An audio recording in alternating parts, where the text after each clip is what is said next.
Black America is potentially the most dangerous group of humans alive today.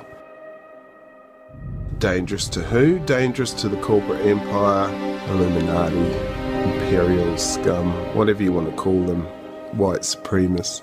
White supremacy is the problem. Jews just happen to be white. How much of the problems in the black community are the blacks' own fault? Well, white supremacy is the main problem in our community. How much of the problems are your own fault? Excuse me, if we resolve white supremacy, we will resolve the problems of unemployment, we will resolve the problems of bad housing. The Reagan administration probably represented the epitome of white supremacy by cutting into every domestic livable program that whites and blacks had, especially poor people, and they showed their relationship with these people by proving their insensitivity. Now, well, Mr. Cook, and the reason they're dangerous is because they're quite easily united.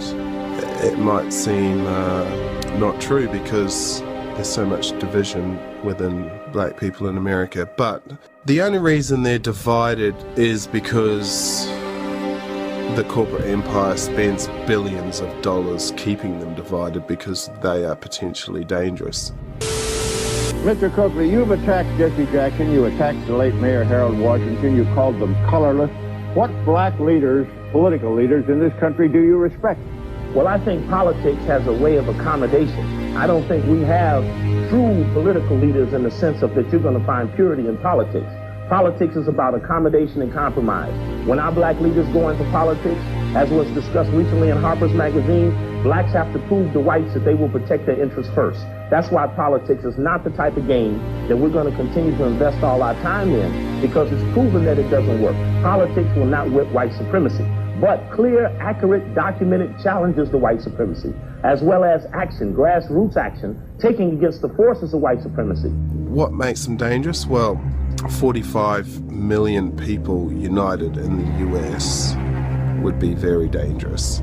What kind of things is dangerous? Well, you might think I'm talking about protesting or getting together and rallying and that kind of stuff. Well, no, that's not the kind of danger I'm talking about.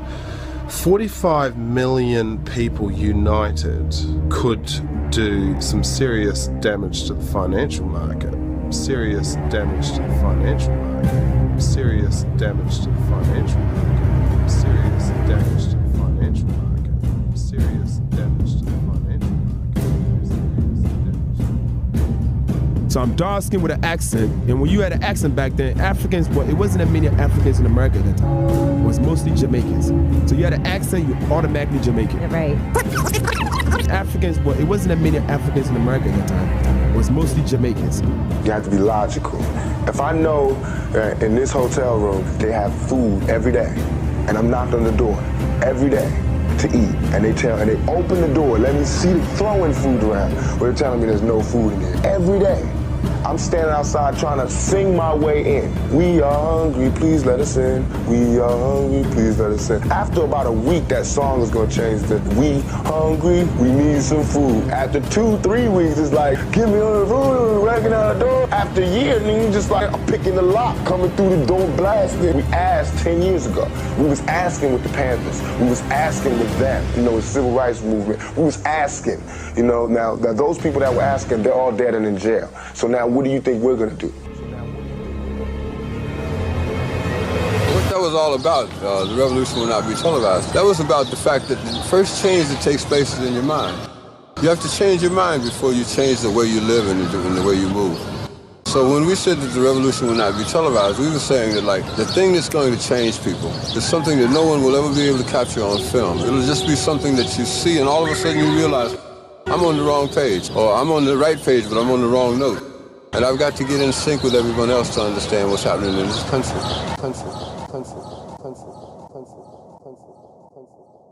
To watch all of my exclusive content not featured here on my channel, log on to my website at imjustheretomakeyouthink.com/films.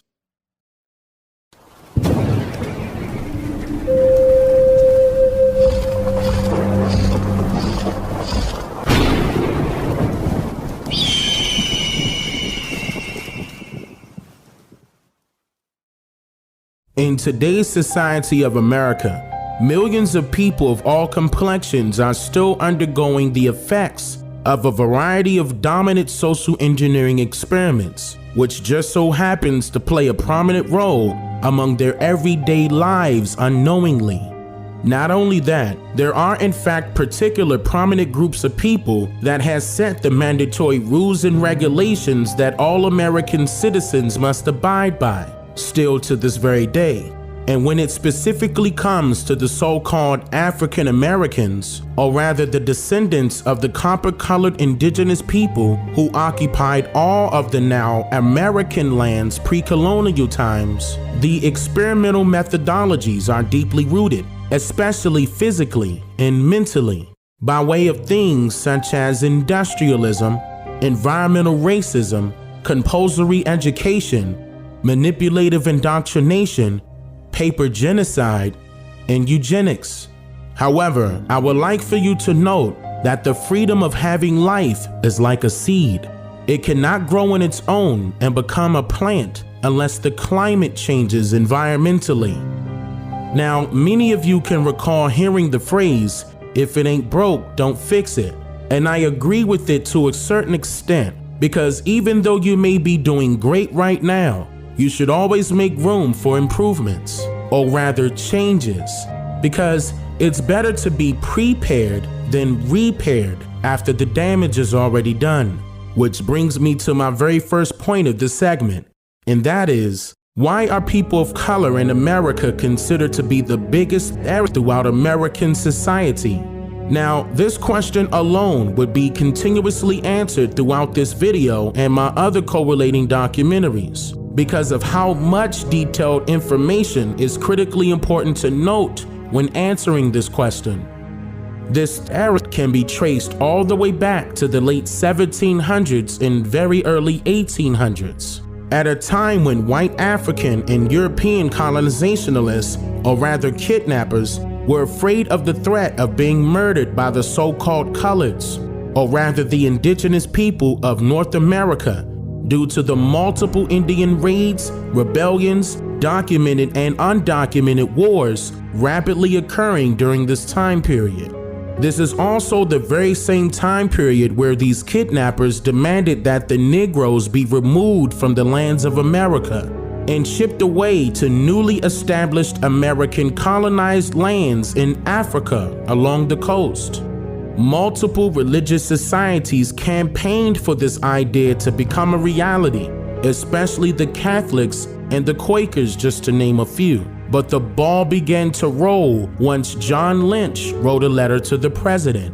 According to records held by the National Archives, in a letter to then former President Thomas Jefferson, dated December 25th, 1810, John Lynch, who colonized lands he named after himself called Lynchburg, Virginia, made a descriptive proposition to Thomas Jefferson that called for the, quote, colonization of the Indenture people on the coast of Africa, so that a settlement can be established for immigrating the freed people of color out of North America and into Africa somewhere along the coast. In my documentary called African American Slaves in West Africa, History Books Are Lying, Part 2, I shared much detailed, informative information in relation to what really happened in American history.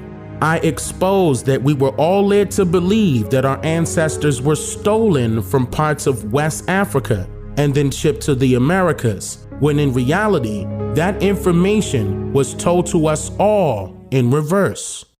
Some of our ancestors were forcefully relocated from southern east lands of North America to lands west of the Mississippi River, and also along the coast of Africa, and especially South and West Africa.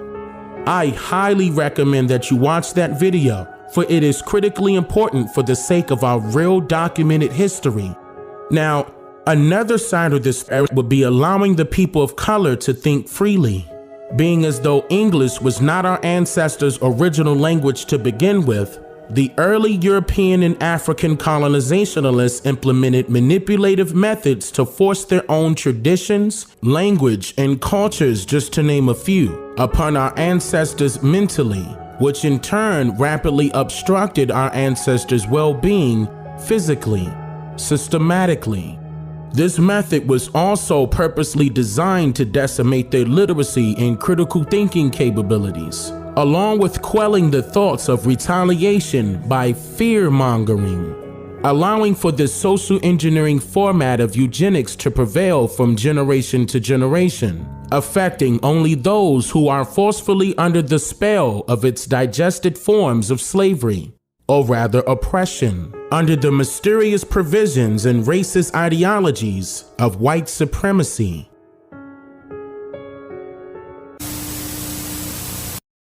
That first day. So I asked my students, okay, what happened during Reconstruction right after the Civil War? What went on there? And what happened to me was an aha reaction, or I might better call it an oh-no reaction, because 16 out of my 17 students said to me, that's the time when, right after the Civil War. In my documentary called The Duplicity of the Public School System, I shared much detailed informative information about the pseudo-scientific methods utilized by way of college professors, anthropologists, sociologists, and many other correlating co-conspirators in order to teach all people of color, along with non-elite white people, about white supremacy-filled U.S. history, world history, and so-called African American studies and history, even though there were in fact very few of these scholars that were adamantly opposed to such teachings.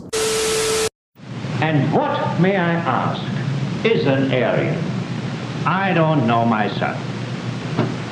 But let us see what our present so-called authorities have to say about it. They say he is tall,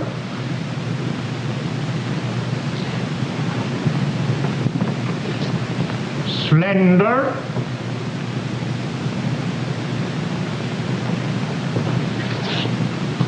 blue-eyed,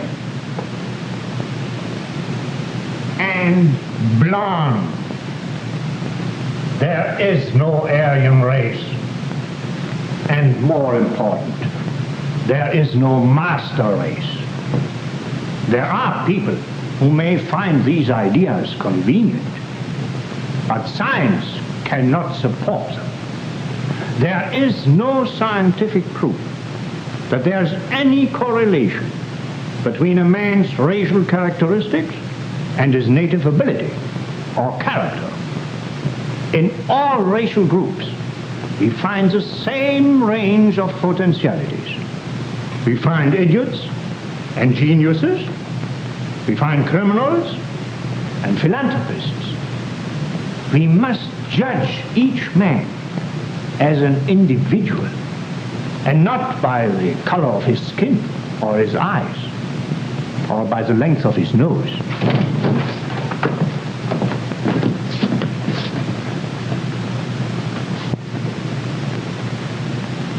Come in, gentlemen. It's comfortable. And remember that there is no master race. That is a scientific truth. Anyone who tells you otherwise is lying. Even during the times when the existence of federal laws prevented people of color to learn anything dealing with these foreigners' ambitions, agendas, and even their own propaganda, one must not forget about the year of 1776, when a new sheriff pinned his shiny badge to his chest and a code of conduct was created and implemented into the so-called laws of the lands. I'll be sharing more details about that in a later planned documentary. Now, the next part of this thread is also very noteworthy and critically important to the descendants of the indigenous Aboriginal Niji of this land, Turtle Island, now known as the Americas. Many of you can recall the American Holocaust of 1921, when the US and federal government ordered the bombing of so-called Negro residents and businesses in the Greenwood district of Tulsa, Oklahoma, murdering thousands of people of color and destroying hundreds of their own very prosperous businesses by way of US Army planes. literally dropping bomb after bomb throughout the Greenwood district by way of an executive order called martial law, in which this specific order was created by Congress and President Woodrow Wilson of the Democratic Party before leaving office in March of 1921, and then immediately approved and implemented into law by then President Warren Harding of the Republican Party in May of 1921, just a few days prior to inflicting a deadly Holocaust upon its own American citizens. Now, I originally named my documentary about this The American Holocaust of 1921, and after the documentary accumulated 60,000 views in 4 hours, YouTube removed the video. However, after nearly a month of back and forth, it was placed back on my channel, and it is now called The History of the Negro Wall Street, the unforgettable, horrific event of 1921. That is a documentary that I highly recommend for all people to watch. Now, I said all of that to say this. There is a reason why the famous influential activist named Frederick Douglass was able to contribute, quote, tens of thousands of dollars of his own money in order to save the abolishment of all 37 branches of the Freedman Savings and Trust Banks that were created by law through then President Abraham Lincoln on March 3rd, 1865. And before I state that reason, I want you to note the timeline here. The Civil War began on April 12, 1861, in which history states that the war occurred allegedly due to disagreements between politicians of the North, or rather the Union, and the politicians of the South, or rather the Confederate States, over the abolishment of slavery. However, the truth is that the Civil War was actually about integrating the free enterprise system with more of the indigenous aboriginals of the American lands, being as though many of our ancestors during this time period were not slaves, but rather indentured servants who were literally sharecroppers that owned farms, banks, and other institutions of business, which in turn allowed both heads of the same snake to acknowledge the fact that our ancestors were rising up as capitalists within this industrialized society.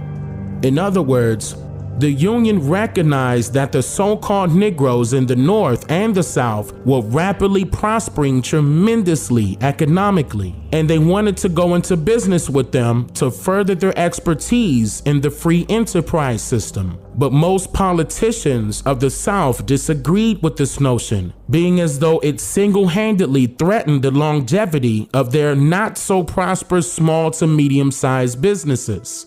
So the Civil War began in April 1861 and completed in May of 1865. Before the Civil War ended, some very important key factors occurred within this timeline. For example, see, that manipulative lie was told to you as a fear-mongering tactic in order to depict that one race of people are somehow superior to others. We whites that immigrated to America from Africa and Europe during the early 1800s. Which meant that it was willing to undergird its white peasants from Europe with an economic floor. Which meant that it was willing to undergird its white peasants from Europe with an economic floor. The Homestead Act of 1862 granted these white peasants, as King describes, our lands that were stripped from our indigenous ancestors and all of the specialized benefits the federal government promised our ancestors by peace treaties that they would receive for being 90% of the help they needed in order for the United States to win all 61 documented wars that occurred during the 1800s alone. Side note, the Emancipation Proclamation abolished all forms of slavery the very next year in 1863. The so-called free Negroes and the so-called freed Negroes, along with the so-called freedmen, were royally upset and disgusted with the federal government. So they continued the multiple rebellions until they saw a change. The Homestead Act of 1866 was established by the government that allowed the Negro 40 acres and a mule. But the catch was that the Negro had to buy the land, and the price of the lands were lowered just enough so that the Negro could not afford it still.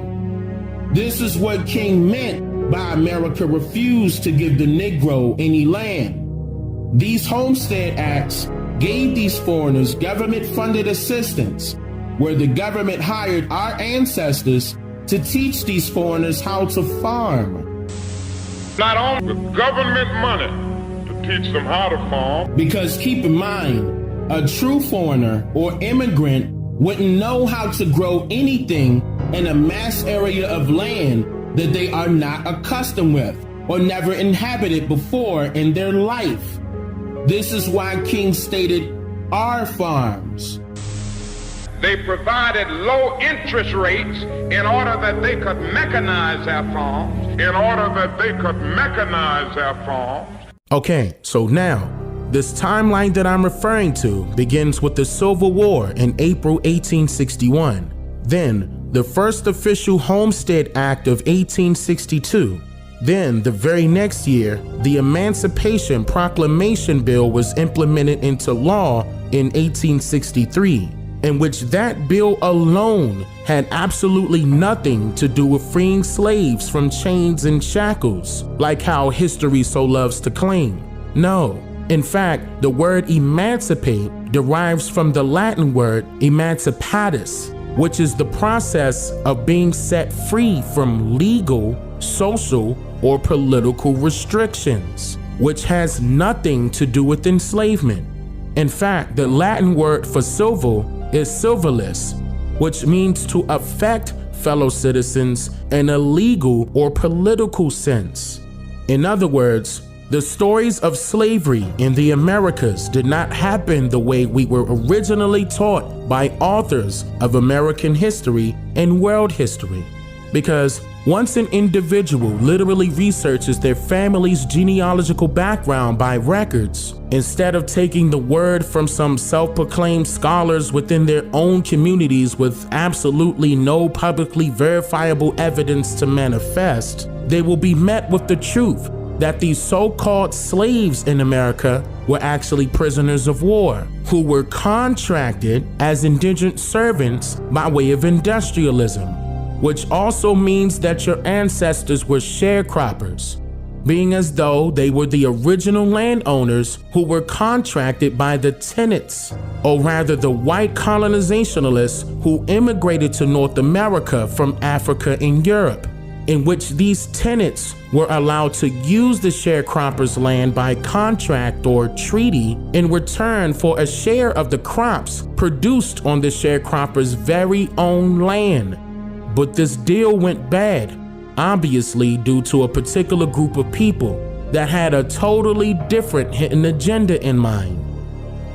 The next part of this timeline would be President Abraham Lincoln crafting the 40 acres and a mule Field Action 15 in Savannah, Georgia, for the so-called Negro sharecroppers during the months of January and February in the year of 1865. Which should immediately indicate to you that the Lincoln administration was willing to work out multiple other economic deals with the complaining indigenous people of North America who were rebelling and raiding multiple territories at this time due to being betrayed and undervalued by both the local and federal governments. So the very next month in March of 1865, Lincoln was sure to create federal banks for the so-called freedmen that fought on both sides of the American Civil War, along with their descendants. These banks are known as the Freedmen Savings and Trust Banks, or the Freedmen's Banks for short, in which over 72,000 accounts were opened, which led these banks to raise a staggering $52 million at that time, which is equivalent to over $100 billion right now, making it the largest grossing bank in American history at that time. Then, the very next month came, and President Abraham Lincoln was assassinated on April 15, 1865, which forced Frederick Douglass to take over the Freedmen's banks, using tens of thousands of his own sharecropping money, which was a lot of money at that time due to him being a businessman of color, just like millions of our ancestors were. Then, in the year of 1875, after much demand economically, along with well-respected hard work continued to manifest by way of the indigenous aboriginals of this land, Congress passed the first ever Civil Rights Bill in American history, allowing for the white immigrants to go into business with the indigenous businessmen and women of America. Our ancestors were prospering so well that a surge of newly established businesses and banks were rapidly changing the economy on a daily basis. And it also outnumbered the amount of banks owned and operated by whites. This time was uncommonly known as the beginning stages of the Civil Rights Movement, to a point where businesses owned by people of color went from about 3,000 to nearly 60,000 businesses. And the people of color that owned banks went from about 35 banks to nearly 150 banks nationwide, from the years of 1875 all the way until the year of 1934, according to the FDIC and the Federal Reserve. Now, so many important events occurred in the year of 1934 alone that I will have to save it for part 2 of this segment. However, I would like for you to note that people would love to claim that the place called Africa has the most resources ever in history. But if that is the actual truth, then why do you consistently see real Africans immigrating to North America to work at a job or to open up their own business and collect resources from here in America, then publicly inform their friends, colleagues, and co-workers that they are doing this all in order to send it all back to their families who are residing in Africa, literally? See, the answer to that question is very simple, because in today's society, the one set group of people who unknowingly accumulates all of the wealth upon this nation that keeps this country running in the first place, but would immediately spread its wealth to everyone under the sun other than themselves, which in turn attracts national and international businesses to their pockets alone, are in fact the so-called African Americans of this country today, which in turn leads you to now know the truth about why multiple economic records would state every single year that so-called African Americans would make up around 1% of America's wealth overall, purposely telling you the story in reverse in order to hide the truth, making that the real reason why African Americans, or rather the indigenous aboriginals of Turtle Island, are the biggest threat to America's society, but they just don't know it yet. I'm just here to make you think.